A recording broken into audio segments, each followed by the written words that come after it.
Hey guys, Geography Lesson 25. Can you join me on a trip to the grasslands of Africa? See what I did there? That's pretty good, eh? Yes. All right. So we're going to look at Kenya, the grasslands, and talk about Africa for a little bit. Okay. So let's go through this. You guys were supposed to read a bunch of stuff in your books and learn about the grasslands and all of that. So, the grasslands, let's start with that. What is it? Well, it is a biome where the main vegetation is grass. Makes perfect sense. The grasslands are called different things depending on where you are. Okay, so in Africa it's called the savanna. In North America it's called the prairie. In South America, what do you think it's called in South America? Any idea? Pampas. And in Europe it's called the steppe. Okay, so depending where you're at, grasslands are called different things. There's a variety of grasses that grow in the grasslands, ranging from a few inches to 2 or 3 feet high. I think some places it's actually even higher than that, but the main part of the grasslands doesn't get much higher than that, evidently. There's also wildflowers and other plants that grow in the grasslands. There's not many trees, a few trees. The trees usually grow close to the water. Grasslands are semi-arid. Means they get 10 to 30 inches of rain per year. So they have long periods of drought, long dry spells. The animals that live in the grasslands are animals that can conserve water, or they migrate to wet areas until the rain returns. It's animals like zebras, antelope, deer, bison, wild horses, gazelles, elephants, lions, warthogs, wildebeests, and rheas, right? A whole bunch of different really cool animals live in the grasslands. The cool thing about the grasslands is that different animals eat different parts of the grass. So some animals like the tips of the grass, some like the middle part of the grass, and some like the part of the grass that's way down close to the ground. So it works out, right? The grasslands can feed a lot of different kinds of animals because different animals eat different parts of the grass. There are a lot of burrowing animals in the grasslands: prairie dogs, gophers, and jackrabbits. And this burrowing helps conserve water, which is interesting, isn't it? Because the grasslands don't get much water, but the burrowing animals help the grasslands because the holes in the ground helps to conserve the water. Now, many of these burrowing animals are eaten by carnivores like coyotes, probably bobcats, and just all kinds of carnivores that are out there, hawks, owls, and things like that. If they wouldn't, they would overpopulate, and remember how we talked about that, and that would eventually hurt their population. Okay? The plants that are in the grasslands are plants that can survive without as much water. Some of them go dormant during dry times, but some of them have really long roots that go way, way, way down into the soil. So I don't know if you knew this or not, but I believe cactus can have extremely deep roots, and that's how they get their water. One of the hazards of grasslands is that you sometimes have grass fires. Okay, we know about that out here in the West. Sometimes lightning strikes a dry area and it burns large portions, many acres of grass. Now you would think this would destroy the biome, but it actually doesn't. It actually, in the end, it helps the grasslands. It doesn't kill the grass because most of the grass, or how should I say, the lively part of the grass, a lot of it is actually underground. So fire doesn't kill it. It just burns the top off, and it actually helps to kind of release some of the chemicals or something into the soil, and it actually helps make the soil better. So an occasional fire can actually be good for grasslands. Okay. Anyway, next up, let's talk about Africa. Africa is the where does Africa come in on the scale of largest continents? Does anyone know? It is the second largest continent. Um, how many countries are in Africa? Any idea? If you said 54, you are correct. 54 countries. Have that wrong. Have that wrong. It's supposed to be 8 territories, not 2 territories, okay? So in your notes, right now, write down 8 territories, not 2 territories. If you come to me and say, Mr. Weaver, it said 2 on the PowerPoint, nope. Not going to let any excuses out, all right? I made sure to correct this. It's 8 territories, not 2 territories. 54 countries, 8 territories, and 2 de facto independent countries. So what that means is basically there's 2 countries that are sort of ish independent. Not exactly sure what that means. Maybe they think they're independent, but there's another country that thinks that they own them. So they're sort of quasi-independent, sort of independent, but not completely. Anyway, there are 3,000 ethnic groups in Africa, and somewhere between 1,500 and 2,000 languages spoken in Africa. Now that's crazy. That's something that we don't understand. I mean, in North America, how many languages are spoken? I mean, when you really add them all together, there's quite a few probably. There's Chinese people, there's Hispanic people. In Canada, they speak French, and so really, I'm sure there's quite a few different languages, but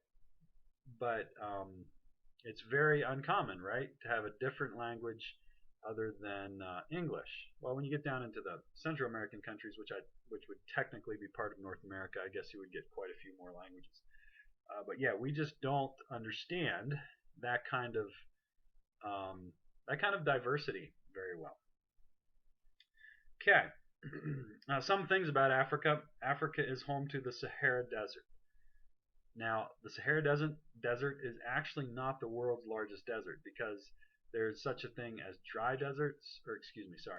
warm deserts and cold deserts. And the Arctic and the Antarctic are actually larger deserts than the Sahara, but they are cold deserts. But the Sahara is the largest hot desert in the world, and it is incredibly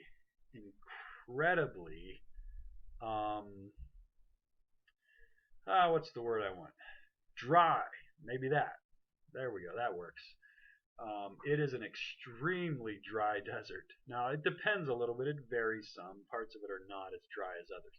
But there are parts of the Sahara Desert that make every other desert in the world look like a fertile plain, right? It makes other deserts embarrassed to call themselves deserts. It is, if you look up the word desert in the dictionary, it's probably going to have a picture of the Sahara. It's just pure sand, and that's it. Like nothing. No trees, no plants, just nothing but sand for miles and miles and miles and miles. Now, like I said, it's not the entire Sahara Desert is like that. And there's actually oases in the middle of the Sahara Desert here and there where there's bodies of water and there's plants, and sometimes there's even these resorts there that you can go to and hang out and swim and all that kind of thing. But for the most part, or at least there's portions of the Sahara Desert that are just brutally hot and dry to the point where plants simply don't grow there. Yeah, it's a real deal desert.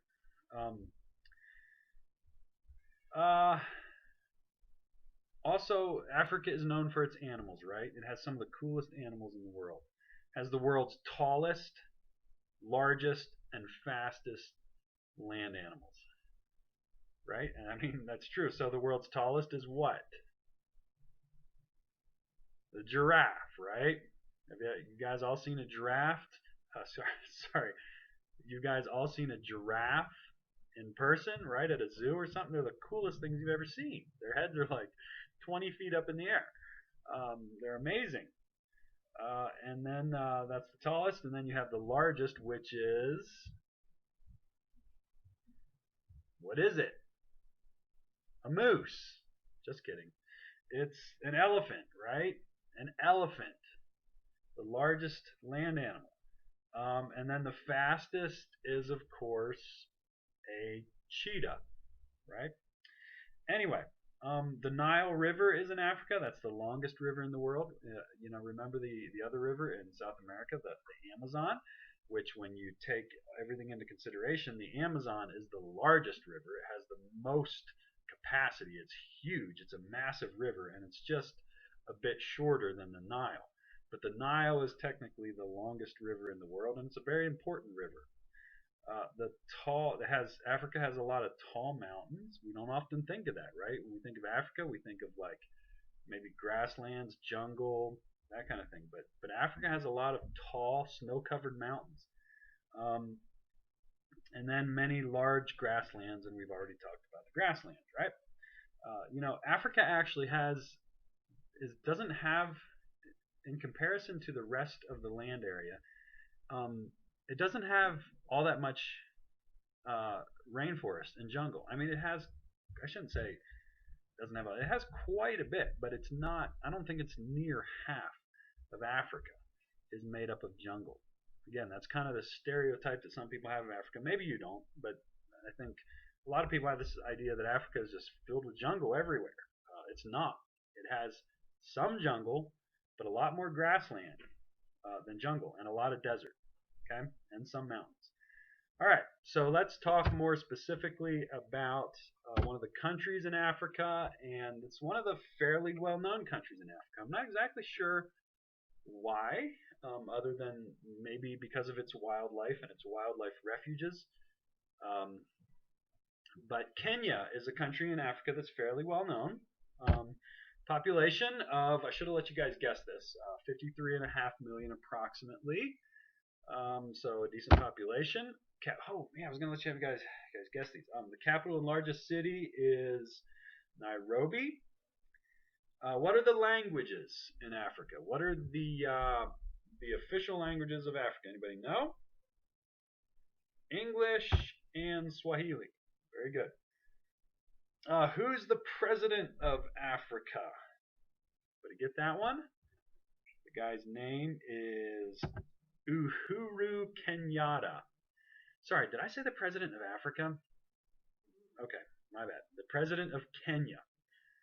The president of Kenya. If I've been saying Africa instead of Kenya, I'm sorry, my bad. Anyway, the languages of Kenya, English and Swahili, the capital of Kenya, Nairobi, the population of Kenya, approximately 53.5 million, and the president of Kenya, Uhuru, and isn't that cool? The first part of his last name is Kenyatta, right? Kenyatta. I used to go to a school with a girl named Kenyatta, but that was it. But this is his last name. All right. Anyway, interesting food.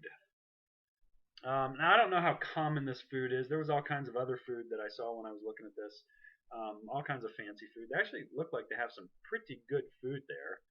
But anyway, these are some interesting foods that I found. And it's a little bit gross, but yeah, they eat goat heads there, and cow blood. So some of the tribal people in Africa literally like bleed their cows out and put the blood in their milk. Okay, and they don't actually kill the cow to do it.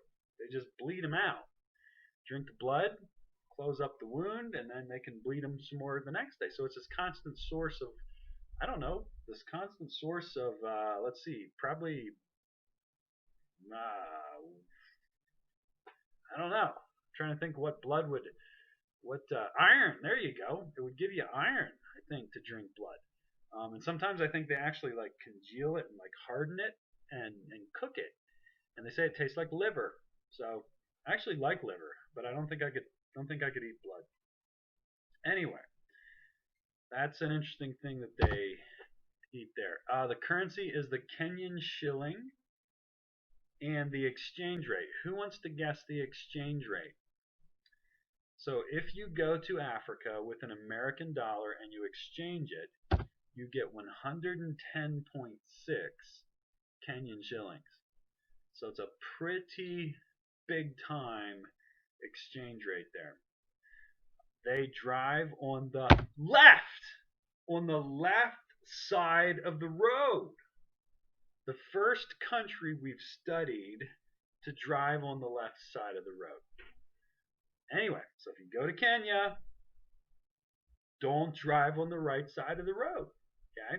I knew a guy who was a missionary in Grenada. Okay, I know Grenada is a completely different place. It's not even in Africa. It's like an island in the Caribbean, just above South America. We could have studied it as one of our countries in the Caribbean, but we didn't. Anyway, he was a missionary to Grenada, and he had come home to the U.S. to visit, and then he went back, and he forgot to drive his motorcycle on the left side of the road. He was driving on the right side, and he had a head-on collision with a car, and he like flew into the windshield or something. And I think he only broke his arm. It wasn't all that bad, but anyway, if you go to Kenya, you better get used to driving on the left side of the road. What else? Geography. Kenya has mountains. Mount Kenya is actually what Kenya is named after, and it's a 17,000 foot mountain. That's a high mountain. Okay? Beaches, rainforests, and semi-arid deserts. I don't think that the Sahara Desert is in Kenya, but it has some desert, and maybe it does have part of the Sahara Desert, but I don't think it's the worst part. But it actually has pristine, beautiful beaches in Kenya. Well, most people don't think about going to Kenya to go to the beach, but it has beautiful, beautiful beaches. The economy, mainly agricultural. A lot of people are subsistence farmers. What that means is they farm not for a living. Well, it is for a living, but it's not like they farm just to make a living. They farm to survive. They have to raise their own food to eat themselves. If they want to live, they have to raise their own food, right? So anyway, agriculture, tourism is a big thing in Kenya. A lot of people come to Kenya. There are these huge wildlife refuges, places. What do they call those things where you drive through? A safari, like they're big safaris and stuff. You can go to Kenya and you can see all kinds of wild animals there in different places. Great places to see lions, rhinos, hippos, cheetahs. If it's an African animal you want to see, they probably got it in Kenya. Okay, and some forestry there as well. Challenges in Kenya, poverty. There's a lot of poor people in Kenya who live very simple lives because they don't have much.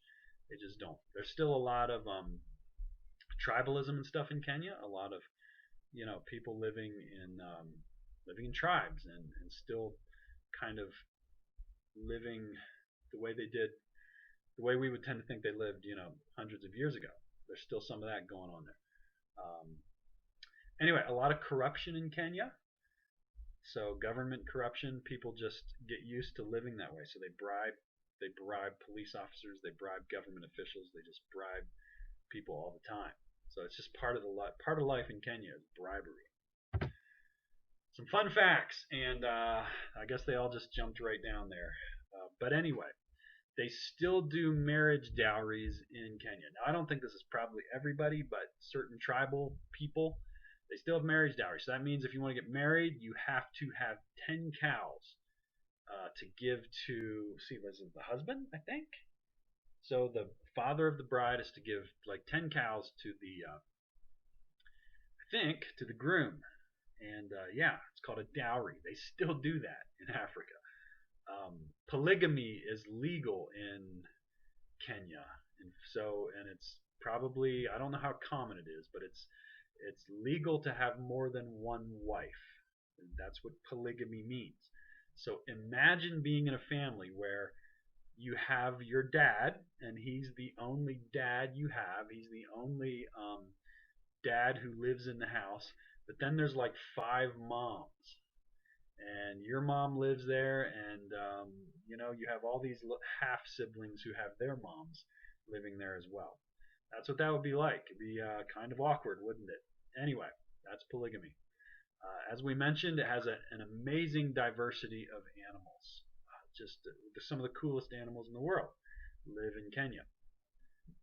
Some of the best long distance runners in the world come from Kenya, like Olympic long distance runners. And this really cool thing called the Maasai jumping dance. It's sort of a courtship ritual, I believe. The Maasai people, what they do this dance, and it's sort of this ritualistic thing where they get together and they start chanting, and these guys take turns getting into the middle of the circle, and basically it's just jumping straight up in the air, and it's incredible. The guys jump like 2 or 3 feet in the air. You should watch it on YouTube. I might be exaggerating a little bit, but they jump so high, it's insane. And that's just they just jump, boom, boom, boom, jump up and down, and I think it's to impress the girls. And whoever jumps the highest gets to choose the girl he wants to marry, or something like that. So work on your jumping skills, and then you get to choose the gal, right? Sounds like a cool idea to me. No, I'm kidding. Anyway, but it's called the Maasai jumping dance, and they still do it. You can get videos of it on YouTube. Okay. The spiritual state of Kenya. Christianity is growing rapidly, and this is the thing. It's very interesting, and we'll see more of this as we study Africa. But we were just studying Europe, right? And in Europe, Christianity is fading away. Europe at one time was a bastion for Christianity. A lot of Christian influence in Europe, and the United States for that matter, and Canada. And in Europe, the United States, and Canada, you can make the argument that Christianity is fading. It's becoming less and less common, less and less popular. Still there, still a lot of Christians in Europe, a lot of Christians in the United States, a lot of Christians in Canada, but it's becoming less and less popular, and there's a sense in which it's fading away. Not in Africa. In Africa, Christianity is exploding, and especially in Kenya. In Kenya, it's just growing by leaps and bounds. Now, it's not always a healthy growth. Sometimes it's the health and prosperity gospel. In fact, that may be a lot of it. So there's this concern that the church there will grow in a way that's not healthy. However, there's a lot of Christians, and Christians are growing. One of the challenges they face, though, is that they are persecuted by Muslims in some areas. There are some places where the Muslims kind of have strongholds in Kenya, and if you're a Christian and you live in that area or close to that area, it can be dangerous to live there. It's especially dangerous for Muslims who convert to Christianity. If you grow up a Muslim and you decide you want to be a Christian, look out, because the Muslims will come after you. All right. Anyway, that's pretty much it for homework. Keep working at your book report rough draft. And that's all I'm going to assign for homework for today. Otherwise, I hope you guys have a fantastic day, and I will plan to see you tomorrow.